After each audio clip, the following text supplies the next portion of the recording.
तो हमारे 12th class के मैथमेटिक्स में कुल मिलाकर के 13 चैप्टर हैं जो रिलेशंस एंड फंक्शन से शुरू होकर के प्रोबेबिलिटी तक जाते हैं। तो इनका सभी के नाम आप स्क्रीन पर देख सकते हैं।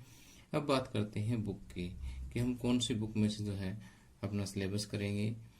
तो सिलेबस के लिए जो है सबसे बेस्ट बुक रहती है एनसीईआरटी, क्योंकि जितनी भी मार्केट में बुक है वो सभी की सभी एनसीईआरटी पर आधारित होती है।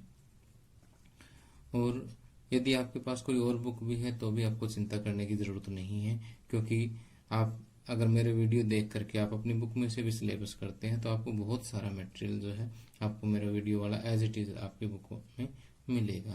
यानी आपकी पूरी हेल्प ये वीडियोस करेंगे। बेशक आप बुक कोई भी ले लें, लेकिन कंटेंट्स तो वही रहते हैं। तो आपको अपने माइंड में ये मत लेके आए कि सर किस बुक में से करवा रहे हैं, हमारे पास कोई और बुक है। बुक सभी एक जैसी होती है। तो अब देखिए कि अगर एनसीईआरटी बुक की बात करें तो ये जो है आप इसकी पीडीएफ भी एनसीईआरटी की साइट से डाउनलोड कर सकते हैं, और इसी वीडियो के डिस्क्रिप्शन में भी मैं आपको एक लिंक दे दूंगा जिससे कि आप ये बुक डाउनलोड कर सकते हैं। इस बुक के जो है 2 पार्ट है। फर्स्ट पार्ट में जो है चैप्टर 1 to 6 है, और सेकंड पार्ट में जो है चैप्टर नंबर 7 to 13 है। अब देखिए कि वैसे तो 12th क्लास का पूरा मैथमेटिक्स बहुत ही आसान है, लेकिन कुछ एक बच्चे कुछ चैप्टर्स को जो है मुश्किल समझते हैं कि सर ये चैप्टर थोड़ा सा मुश्किल है। तो उसका एक कारण होता है कि उनमें 11th क्लास के कंसेप्ट यूज होते हैं, और 11th में वो बच्चे ढंग से सिलेबस कर नहीं पाते, या उसका कोई भी कारण हो सकता है, मैं डिटेल में नहीं जाऊँगा। तो ऐसे बच्चों को भी चिंता करने की ज़रूरत नहीं है जिन्होंने सिलेबस 11th क्लास का पूरा नहीं कर पाए, या जो है किसी कारणवश भूल गए हैं।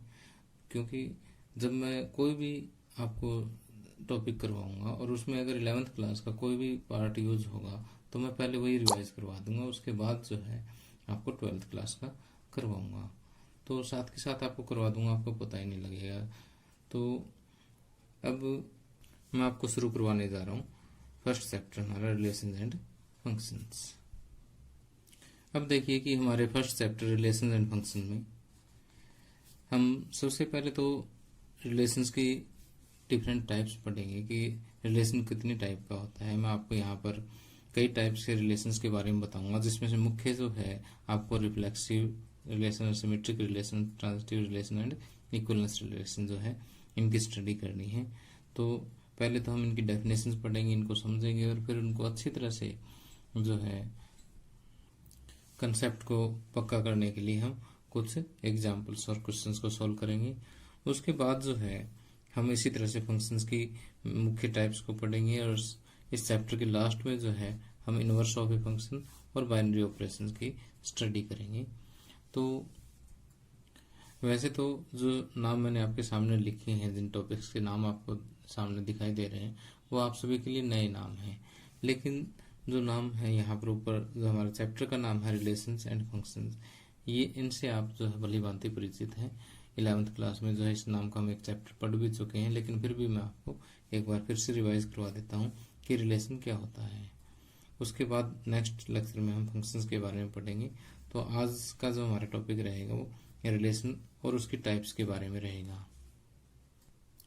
अब देखिए रिलेशन क्या होता है। इससे पहले हमें कार्टेशियन प्रोडक्ट ऑफ 2 सेट्स के बारे में जानना होगा कि मान लीजिए मेरे पास 2 सेट है। सेट ए जो है, set A is 1 2 and set B is से 1 2 3।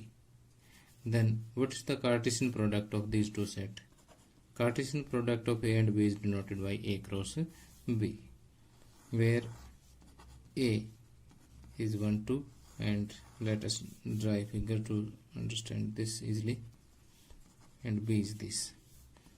तो A क्रॉस B क्या है? A क्रॉस B भी एक सेट है जिसमें सभी ऑर्डर्ड पेयर आते हैं फ्रॉम A टू B।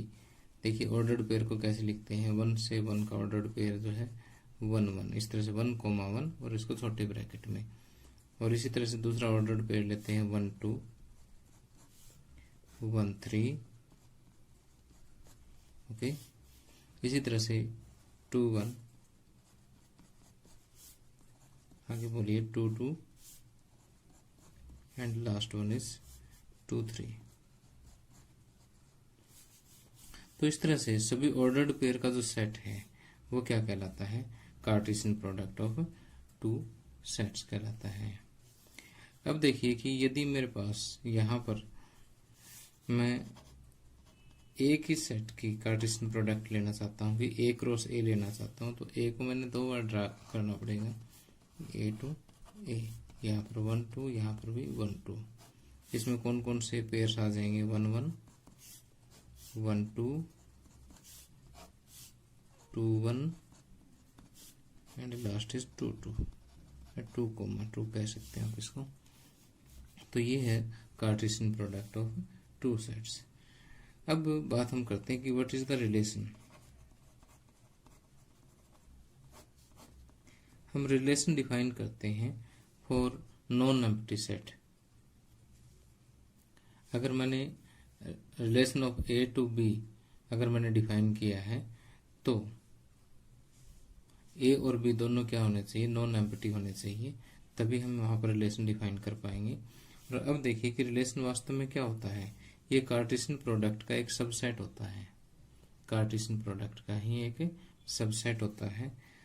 तो अब जैसे मैं यहाँ पर रिलेशन ले लेता हूँ कि जैसे इसी के अंदर ही अगर हम एक रिलेशन डिफाइन कर लेते हैं कि रिलेशन को मैं आर से डिनोट करता हूँ, आर इज इक्वल टू, उसमें वो ऑर्डर्ड पेयर आएंगे जिसमें x जो है बिलोंग्स टू ए और दूसरा जो डिजिट है that belongs to B, such that